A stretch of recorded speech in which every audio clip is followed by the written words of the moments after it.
Hey guys, so okay, welcome back to The Litter. Let's continue on with Ashton's chapter here after we got a slamming from Rebecca in the last episode.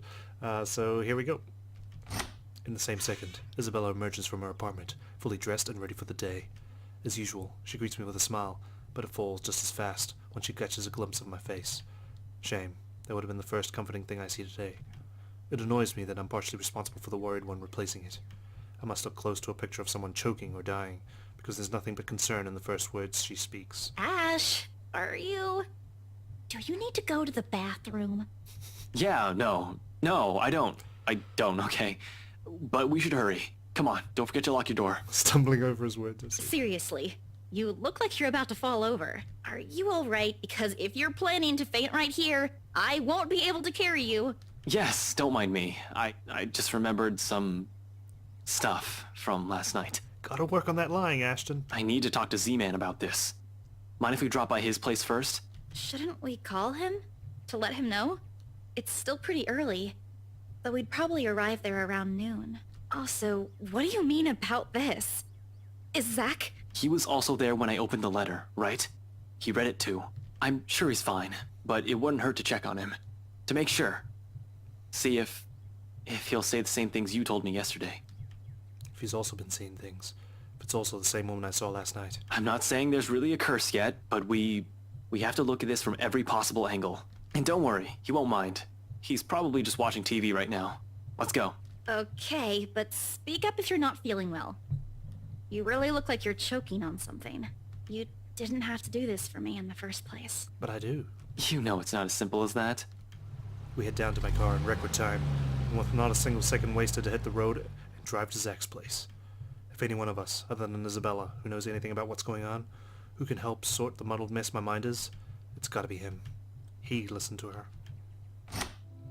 Zach's the kind who prefers to laze around in his apartment on a weekend, especially after having a busy week like the last one. The big guy's nowhere in sight, though, when I arrive in his unit. Figures. People don't seem to be where they should be when I need them. Looking around, I find no sign where he might have gone to. He usually leaves a note on his fridge if he's out for the day, just in case someone drops by. As there isn't one, he probably just went out for a quick walk. I hope. Maybe he ran out of eggs or something and went out to buy some? He is out of eggs after all. He puts my running mind to rest for a while. He always has to have some, be it for an omelette or something he's baking. Ash, should you be rummaging around? It's bad enough we went in here without asking for his permission. Oh, you're so innocent, Isabella. Chill, I'm just looking. Actually, I could also go for a fucking pie right now, but Zach's fridge is next to empty, save for a few leftovers. All I can do is sigh as I close it behind me. If you see me take anything, feel free to call the police. Isabella's quick to shoot me a sharp glare, and another chuckle slips from me, despite the unease in my stomach. But the cheer only lasts a mere few seconds, mostly because she hasn't been in the mood for any sort of friendly banter. It's the silence that's telling, and a quiet Isabella, it's usually the first recipe for an incoming shitstorm. Do you always do this whenever you visit another person's house? Because I have a lot of questions about your methods. Just with Zach. I'm still worried for our friend, of course, and despite what's bothering Isabella, she's anxious too. She's been standing by the doorway for a good few minutes now, since we entered Zach's place in fact, doesn't seem to know what to do with herself. But much as I want to put her at ease, her nervous tics are starting to get to me. The manner in which she makes herself smaller, the way she fidgets with her hands, clasping them one moment and unfurling in the next. It's distracting enough that I want to ask what's wrong. I doubt she'll give me a straight answer though, and the best I can do is help her temper it. You don't have to hang around the door. We might be here for a while. You can sit down. She hesitates for a second, but eventually takes the empty seat by Zach's study table. Aren't we going to look for him? Sure, we can, but where are we going to start? I can think of a few places he might be, but Luxburn's a big city. I don't want to miss the big guy if we leave, and... I trail off, making a vague gesture in the general direction of Zach's bed. The messy bed suggests he was out in a hurry. He didn't even bother to fold the sheets. His cell phone's been left behind as well. Another odd thing when he has made it a habit to never leave it behind, in case a client calls. At least the locked door points to the fact that it wasn't a forced exit. I mean, like, we should just wait here, right? Like, he could be anywhere in the city, and what if you miss him? That seemed to reassure her, but not so much. Understandable, anything might happen. In hindsight, we shouldn't have left Rebecca alone too. In hindsight, I shouldn't have left Rebecca alone too. We'll have to check on her later. In the meantime, Zach, but with no other clue where he is and no other way to contact him, we have no choice but to wait. Sure, I could give the room another thorough run-through, but I don't think Zach would appreciate me upending his place. Isabella won't let me do that either. Besides, I haven't eaten anything yet. Isabella probably hasn't too. We did leave in a hurry. Might as well take this chance to cool down a bit, right? Anything to distract myself so I don't just charge headfirst because of whatever paranoid scheme that comes to mind. Isabella with me. I can't be reckless. Returning to the kitchen, the first thing I see is a bag of chips when I rifle through his cupboards. He hangs potato chips, all of them. After muttering a permission and an apology its owner won't hear, I grab it. Isabella doesn't miss shooting me another glare, but she doesn't really make an effort to stop me this time. She ignores my offer of food though. So instead, I sit myself on Zach's old couch and turn on the television. Isabella's silence may not be too heavy, but it sure as hell is awkward. The screen lights up, right as some awful noontime drama starts airing on Channel 9. Nothing like sitting in front of the TV with a mindless drone running in the background to waste away the time. And waste it away we do. Jeez. I remember, like, Zach came back because he met, like, with Kylie in the park, I think it was in the journal. You know. Today's Saturday? No. Saturday. Yeah. Kylie. The afternoon has hit its last few hours when movement comes from the other side of the door, and Zach's heavy treads breaks the monotonous drivel from the TV. The lock clicks, the knob turns, and slowly it swings open to reveal a very exhausted-looking Zach. What, did he run a marathon? Sup, Z-Man? Hey, Zach. Sorry we just barged in here. Ash was... Relax. Z-Man gave me a copy of the key himself. Light as my tone might be, his arrival eases the restless edge in me. Who knows what I would have done if something bad happened to one of my friends.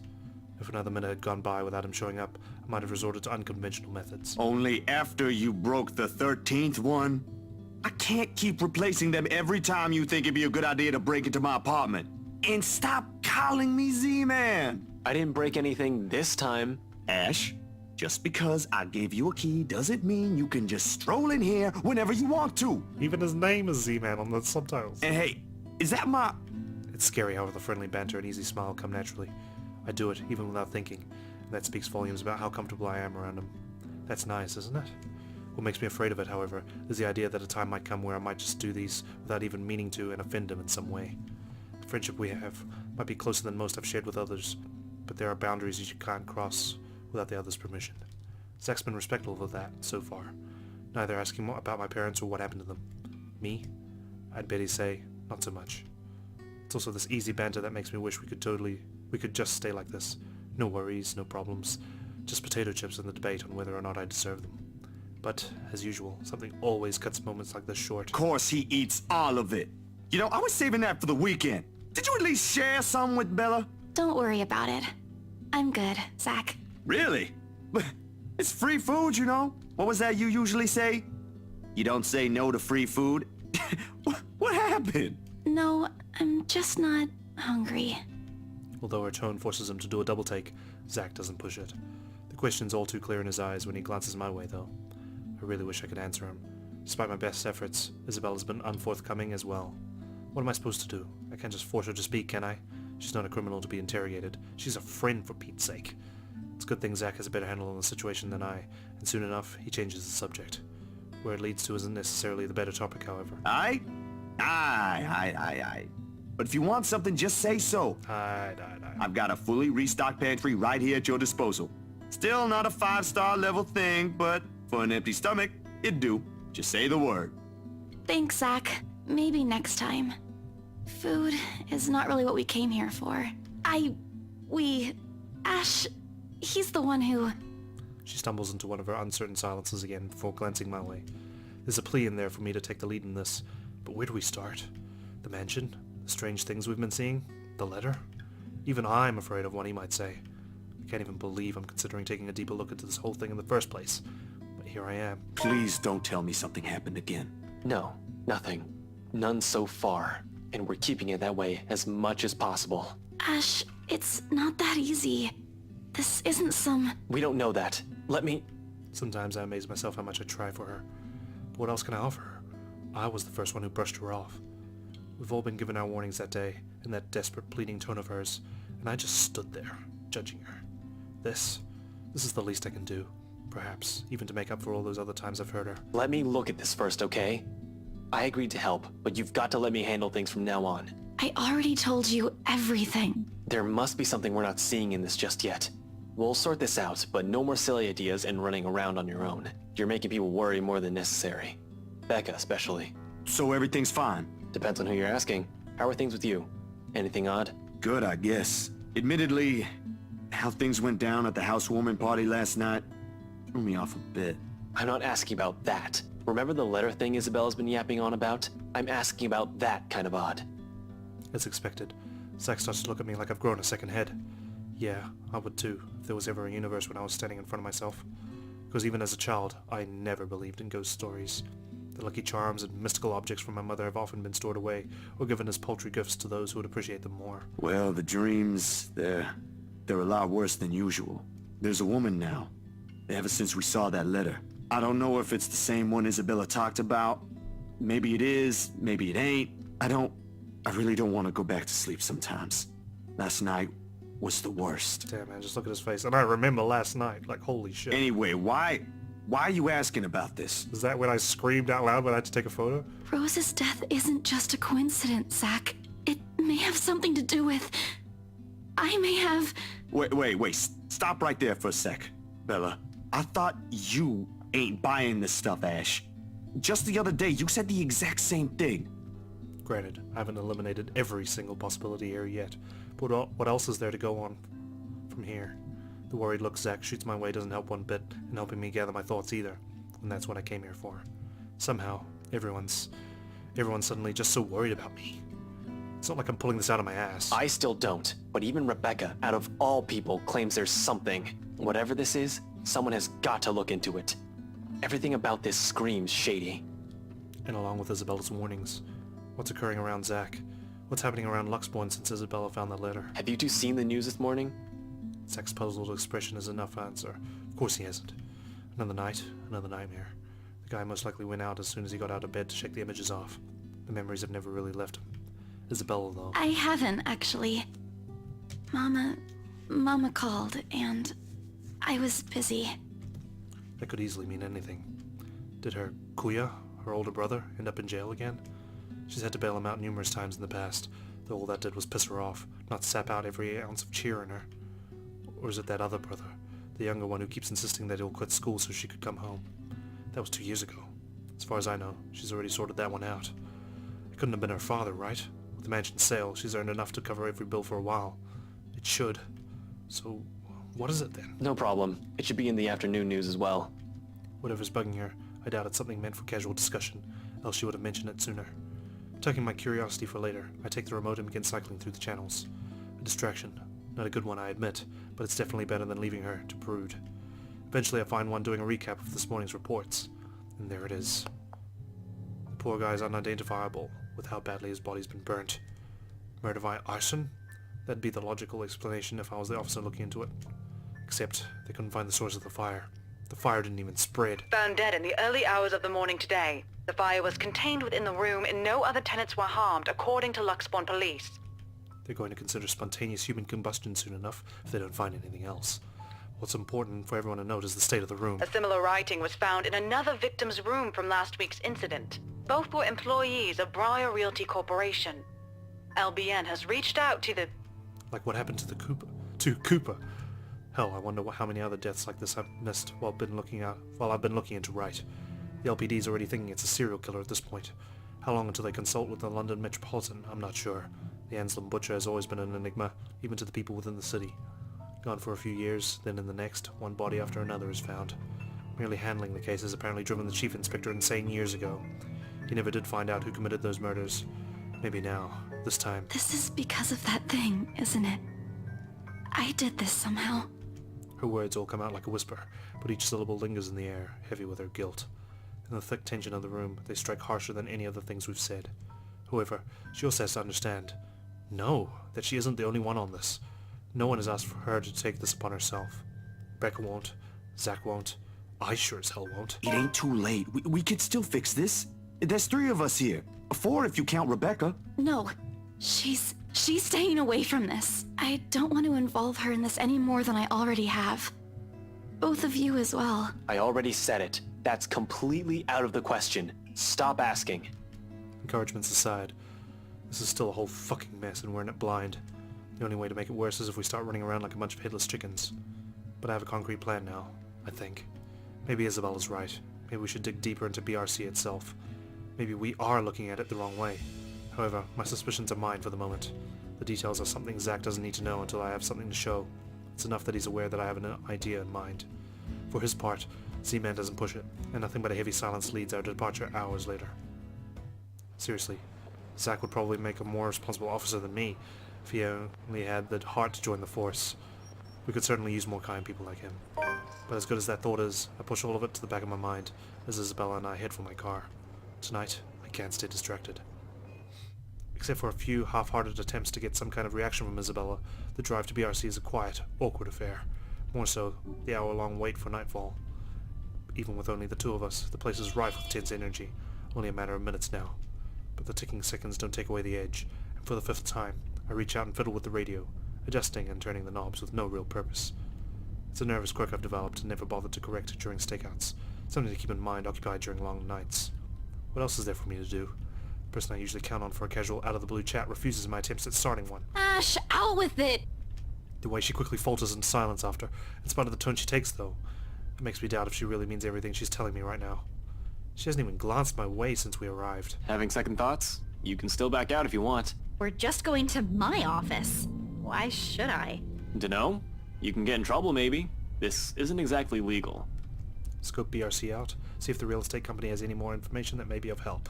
Find things about Cooper and the other agents assigned to the Ermengarde Mansion. According to Isabella, it's the last property the victims have worked on. Sure, I could also check out the station for full reports. That's the easy, semi-legal way. But I don't want to bump into Chief right now. The guys at the precinct will definitely throw me out on his orders as soon as they see me. Not that my plan right now is any better. I'm just breaking into a different place, more or less, with a civilian to boot. The latter still doesn't sit well with me. It never will, especially if this might put her in a very tricky position afterwards. She's been very careful when it comes to her work. Almost a model employee, as people would say. Why is she throwing caution to the wind now? I'm not an employee here. I'm not supposed to be looking for any confidential stuff. Only people like you are privy to. If you mentioned earlier that this is your plan, I might have had enough time to think about it. I already promised to help if you need access to those files. I didn't think you'd want to see them this soon and in this way. Besides, the same goes for you, right? You were taken off your case. Won't you get in trouble with your boss? Honestly, it's a toss-up between breaking into our office or into the Wright's mansion. As it stands, I'll have an easier time getting in here first. After all, why would someone want to break into a realty company? Been here many times before anyway, for a few casual visits when I wanted to bug Scaredy Cat. Over the years, I've more or less grown familiar with their security setup and how badly staffed they are. Plus, it's an old building. If the bankruptcy rumors are true, it just means their access protocols might also be outdated. Still, I can do this on my own, you know. Really? And how are you even planning to get into our office without an access card? Please explain. Well, I was going to pry open the card reader and use a gecko. You're a hopeless case. I really want to know why no one has locked you up yet. Yet you're helping me with this. Willingly. I don't think that'll sit well with the Philippine embassy either. Chances are you'll probably get deported the minute they find out. Low blow, I know, but it's worth a shot when she can still turn back. It's not like I don't have any means to get into the place. With or without her, I have a way. At least I have a reason to be snooping about. My badge and rank can speak for me in case things go south. You? So protective. What a gentleman. For a passing second, it seems to work. A hint of panic and hesitation flashes across her features when she looks to me with searching eyes. Then, unexpectedly, it dissolves. Not behind the fear I'm anticipating, but underneath something sharp and searing. I'm not sure what she sees exactly, or what she's hoping to find in the short while she holds my gaze. All of it merely goes unspoken, and no longer than a minute later, she simply averts her attention back to the window, training it once again at some point outside. Isabella, please, now's not the time. It's too late for that, Ash. Give it a rest. An appeal, spoken in a voice too harsh coming from her. Perhaps unintentional. Perhaps one that's already too exhausted of everything going on lately. It's hard not to conceive when she takes on that tone, and soon, despite myself, I sigh. Tucking away every concern I've been lugging around in favor of trusting her on this. According to her, the same confidence she... Wait, what? Sorry. According to her, the same confidence she has implicitly given me all this time. Alright, okay, if that's what you want. Sometimes sentences are hard to read because it's the grammar and stuff like that. No. And don't worry. I didn't mean what I said earlier. I won't let anything happen to you. Her lips briefly turn up in a smile, though none of her cheer reaches her eyes. Just get this over with, okay? Everyone should be out of the office by now. I'm smiling right now, beaming. Come on, I ship these guys, man. Somehow, the uncertainty in her posture makes me wonder if she intended it as some kind of comforting gesture. Whether it's for me or for her, she doesn't let me find out, Without saying another word, she exits the car while I'm left scrambling and chasing after her. She's already at the side entrance, a hand raised on the card reader beside it, and another poised to push the door open when I catch up to her. Whatever doubt there's been on her face a while ago, it's gone. Seeing her like this makes it easier to believe my worries are unfounded, that things might go smoothly this time. And where do you think you kids are going? Oh, It's great. late. Most offices in this building have already closed up shop for the weekend. The bloke seems friendly enough, though one can't really tell from his voice alone. He might be the wary sort for all I know. Keeping an unconcerned face and aloof air won't hurt, until I've figured out how to wiggle us out of this situation. Just come back on Monday if you have important business. From the way Isabella's face brightens up, looks as though getting through won't be too much of a problem. He's probably been working here 3 months already then. Maybe around 4 to 6 months, max. Otherwise, he would have recognized Isabella on me at first glance. I haven't shown my face here since I've been assigned to the firm case a year ago. In the first place, none of their security officers ever lasted a year in service.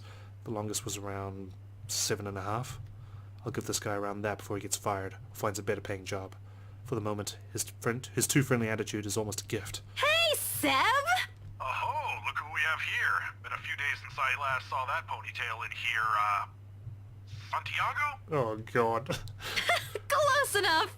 Wait, don't tell me yet. I'll get it right this time. Sanchez! You were closer the first time? Drat. I swear it is on the tip of my tongue. I just need a hint to remember.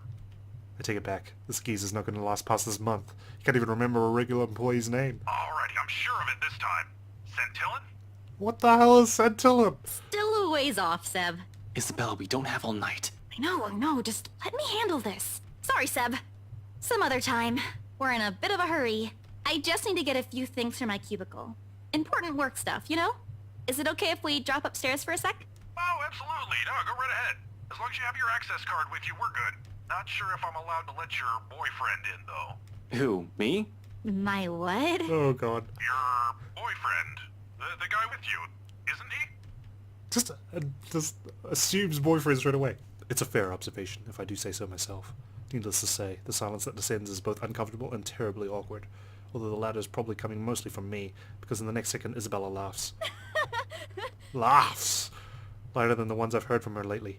A comforting sound, really, after seeing her in such a dour mood since this morning, even as all of it subsides into mere chuckles sooner than I'd like. It's comforting to see that I'm at least partially responsible for it, despite my poor heart being beaten to a sorry pulp. Oh, no! No. He's definitely not my boyfriend. Oh god. She might as well have set it on fire and reduce it to dust while she's at it. Frankly, the number of no's in that sentence alone is a bit too much. Christ, one would have been enough to get the message across. Did she really have to put it that way? That's impossible! Stop being funny, Seb. Oh god, I love us. I'll go on ahead, okay? She shuffles inside with nothing more than a small wave, leaving behind an even more awkward atmosphere for me to wade through. It would have been bearable if I didn't have to suffer through a stranger's amusement. Alas, woe is me. Not the boyfriend, but close to it, huh? Mind your own business. Kids these days. I know, right? Good to see her up and about, though. Thought for sure she'd up and disappear like the others. Excuse me? You know, stuff in the news. You mean what happened with Rose Cooper? If I'm going to be stuck here with him for a while, might as well try to gather as much intel as I can.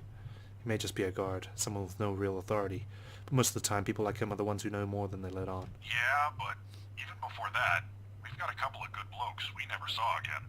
Really? Those guys could have just resigned for all you know. Dunno, I only catch tidbits of stuff from over here. Oh, seriously, I heard the branch is getting flushed soon, but that's no excuse for anarchy. Figures why Boss Man's been in an awful temper these past months. They managed to strike a good deal with the mansion in Ansem, right? That didn't do the trick? Didn't seem like it. The bloke shouting like no tomorrow again. Wasn't very pleased when Gurley called and asked for another leave yesterday afternoon. Girly? Isabella? It's not too surprising, considering she's already been gone for 3 days. Now she's asking for another. Not that it's a bad thing. It's within her rights as an employee, but Isabella rarely uses her work leaves. Yeah, poor lassie if you ask me. She found him a buyer for that mansion after all. The least he could do is be considerate to her after a family member's passing. Wait, what? The rumors, BRC, Rose Cooper, missing in action employees, all of it ceases to matter in that instant. Almost on instinct, my eyes zero in on the intercom speaker, as if staring daggers at it will show me the man behind the voice so I can see the truth in his face myself. Oh, you don't know? No, what? Nothing. I shouldn't be the one you're asking, and, you know, things might get a bit boring here. No one really wants to hear what a poor old guard wants to say. Is that so, Seb? Why don't you just go after her? As long as you're not looking to create trouble for me, it won't be a problem. You aren't here for that, right? He's lucky I'm not here to hurt anyone. If I was someone with ill intentions, he might be the one smiling at the end of the day. Well, no, but... I'll go and unlock that side entrance for you then. Just don't forget to turn off the lights before you both leave, okay? Hey, wait a second. What do you mean by... He cuts off the connection before I can finish, and the rest of the question dies in my throat. Soon the latch clicks and the side door swings open. Seb, a stout man, wearing a uniform still loose for him, waves me over from the gap before he disappears behind his station again. Just my luck. Here I thought I'm going to have to count on whatever Isabella brings with her. Although, no matter how much I want to feel happy, something else has already taken a firm seat in the forefront of my mind. Is that why she's been acting not like herself today? Since when? Of course, as I step into the building, I try to push all these questions as far down as I can. I need to focus. Work is work. But if what I've heard is exactly what I think it is, if it's a sign of things to come, honestly, I don't feel too good about that. It's quiet right up to the 7th floor, where BRC Luxborn main office is. Seb has been kind enough to switch the guest elevator's power on, just as I'm about to head for the fire exit stairs. Which is a welcome relief. I'm an active guy, but stairs? I don't want to tire out too quickly in case things get ugly. There probably won't be any trouble with the building this quiet, but you never know. I swear, the whole place definitely feels eerie at this time of night. But until I've confirmed anything, those are still just stories. Worse things can happen. No need to scare myself. Staying calm means fewer mistakes. Oh, I sure am fucking gutsy, especially with what I'm doing. I'm breaking a lot of laws here. I'm also putting Isabella in a lot of risks. Best thing that can come out of this is that Isabella's right all along. Worst case scenario? 1. Someone finds out Isabella's involvement in this and her boss fires her. 2. I find evidence that would implicate BRC or Luke Wright in a crime, and my meddling, if I'm not careful enough, makes it inadmissible in court. Though I'll be honest, I strongly prefer losing my job or facing Wright over some spirit or ghost or whatever it is. I could always work around the problems with the former. Isabella could also find a better job. BRC never did pay her properly despite her efforts. But fighting off a phantom? How does one even do that? Do guns even work with them? Yeah, not going to happen. But tonight, I'm here to fix things. If I do it without leaving a trail, all the better. Good thing that's what I'm good at. Oh, lovely. This place. What I'll probably never be good at is finding the proper words when a sitch calls for it. But seeing Isabella's small form from beyond those doors, how she pushes through despite carrying an entirely different burden this time, how she's pretending as if everything's normal, it's difficult not to try. People who have never looked beyond her smiles will never know, will never understand. Hell, even Rebecca's probably not yet aware of this. I get it. We have other problems at hand. I've done the same thing plenty of times to protect myself after all. But it's all in her eyes when she glances up at the few light raps I give the door. She wastes no time in leaving the mess of papers on the table and opening it for me. Even her confusion as she takes in my presence barely hides it. Seb, let you in? The rough edge in her voice rings a whole different tune now that I'm aware why. But knowing is different from hearing it straight from her. I can't simply bring this up, can I? It's not a topic suited for casual conversation, and I doubt she wants to talk to me about it. As much as I want to help, there's a distance between us I'll never be able to cross. One that wouldn't even be there if it wasn't for me. Perhaps, if I'd been more honest years ago and less of a coward, I might have been able to. Figures I couldn't even do that for the one person I keep telling myself I care deeply about. What can I say? I'm a very charming person. To a rock, maybe? This is the closest we can get to it, I suppose. The light banter, the fleeting glances, or sometimes the long bouts of silence. And it's enough. For me, it is. Because even without words, there's comfort. With her, it's easy. Must be a pretty cool rock then. Ugh, get over yourself. Hey now, I deserve some slack here. Today's supposed to be my day off, and yet here I am helping you out. Helping? By standing at the door? Well, you're not exactly letting me in. Despite what she says, she moves to block me when I try to enter. She must have expected this the second we walked up to the building's entrance, and counted on the night shift guard to bar me from the place. It's reassuring to know she's somehow worried about me, although it's a bit misplaced at the moment. Besides, her concerns aside, I really can't let her get into the thick of things without me. Not with all of the problems on her plate right now. Isabella? Seriously, Ash. Seb might get in trouble for this. You might get in even bigger trouble with your boss. And you're not? We've already talked about this back at Zach's. It's out of the question. At least do it for Seb, please. He's a really nice guy. With the way things are going here, he's... On that, I agree with her. Seb's not such a bad fellow. Might be a little careless with his job and talks too much, but he means well. I'd hate to see the guy leave here with a bad record. in case something goes wrong. However, the anxious looks she shoots back the table behind her bring an even bigger worry. Did you find something? Aside from what you told me about yesterday? Not yet. I'm not sure. I haven't started going through the files we have in the records room. Just the ones they handed to me in rows. Let me see.